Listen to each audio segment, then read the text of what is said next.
Sabado ngayon dito sa Las Vegas. Medyo makulimlim. Kunin ko lang yung basurahan.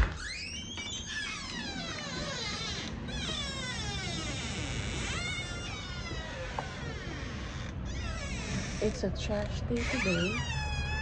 So, kunin ko lang kasi it's trash day. So, kunin ko lang yung isang trash namin dito. Kinuha na kanina. So, yan, makita ko lang yung neighborhood namin. How it's look like. Some trash can. Ito, recycle ito. Kinuha na yung isa.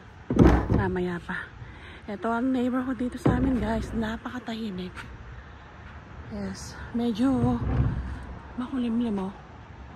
Malamig na dito. Sa ibang state, siguro nag-i-snow na. So, pasok lang to, guys. Hey, guys. It's Saturday today. So, walang pasok. Ayan si Avery, nagbe-breakfast. Ayan si nanay.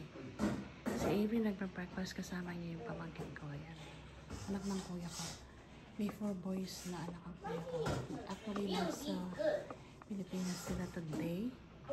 Pero, babalik na sila today. Yeah. Ito yung breakfast nila, guys. Some sliced apples. And apple cinnamon oatmeal. Yan lang ang breakfast niya. Dalhan ko muna siya. Nag-breakfast na ako, so aga akong nagising. So, siya na lang. Kagigising lang. This is breakfast. I don't know. I mean, we were. Hi, babe. Hi. Thank you. You're welcome. Yun na lang, maingay. Okay. Enjoy your breakfast. Thank you. Love you. Gising na si Avery, so ayusin ko lang itong bed niya. Makulimlim ngayon, guys, kaya medyo madilim-dilim pa. So, lagay ko kayo dito. Ayusin ko lang itong bed niya. Tapos,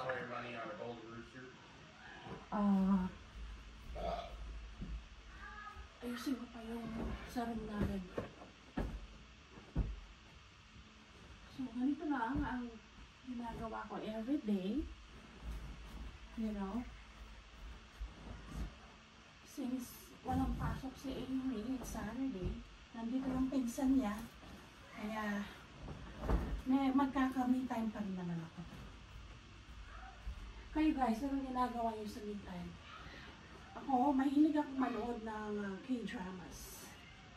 Yun. Nag-me time ako. Nagpa-binge-watch ako, guys. Anong tawag dito? Pagtapos ng mga gawain bahay, nanonood ako up to like 6 episodes. So, and today is Saturday, so si nanay ang magluluto. Pagluluto siya ng tilapia and gulay, so hindi ako magluluto. Pero kay husband, nagluluto ako kasi hindi siya kumakain ng Filipino food. Kinakain lang niya lumpia, beef caldereta, chicken adobo, yung Filipino spaghetti, gusto niya yun. At saka yung hot dogs, gusto niya. Tsaka pansit, you know, yung pansit canton daw. So, yung sa kanya separate, and si Avery din, very picky. So, nagluluto ako ng ibang putahe para sa kanya. So, dito naman tayo sa master's bedroom. I like that. I would run that one. So, ayusin ko rin to, guys. Pagkita ko lang, you know, since it's a day in my life, ito yung master's bedroom. Dito kami ni Hadi. Simple lang, walang ganong decorations. May day bed pag gusto ni Avery dito. Minsan kasi ayaw niya doon. So, guys, ayusin ko muna to. Nilagay ko yung salamin ko kasi para makita ko. Nagsasalamin ako, guys. Kaya lang minsan, inaalis ko kasi parang naiinitan ako.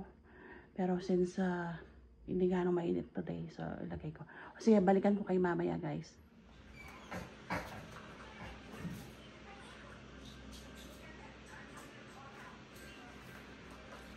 Alam niyo ba, guys, nag-maintenance na ako. So, meron ako, for my blood pressure, high blood na ako, guys. Nag-start lang yun noong nanganak ako kay Avery. Nagkaroon ng complication. So, since then, nag-maintenance na ako. So, I have a lysomal pill. Mababang dosage lang. This is 5 milligrams. and they're very low. So, inom ko pa everyday. Kailangan. And nasa borderline na rin ako ng diabetes. I'm a pre-diabetic. Kasi 47 na ako, guys. So, hindi naman ako healthy. Obviously, ang tabako, mahilig akong kumain. I love sweets. And I know it's, ang lala. Hindi naman na akong mag-workout, Pero kailangan kasi sumasakit yung paa ko. If you notice kung paano ako maglakad, yung anak ko nga, she's making fun of me the way I walk. Parang penguin like that. Especially when I wake up in the morning. Look at her. Will you see how I walk? Yes, guys. So, kayo, since habang bata pa, try to live healthy, exercise. Okay, guys, that's it for today. May asikasuhin pa ako. So, thanks for watching. Bye!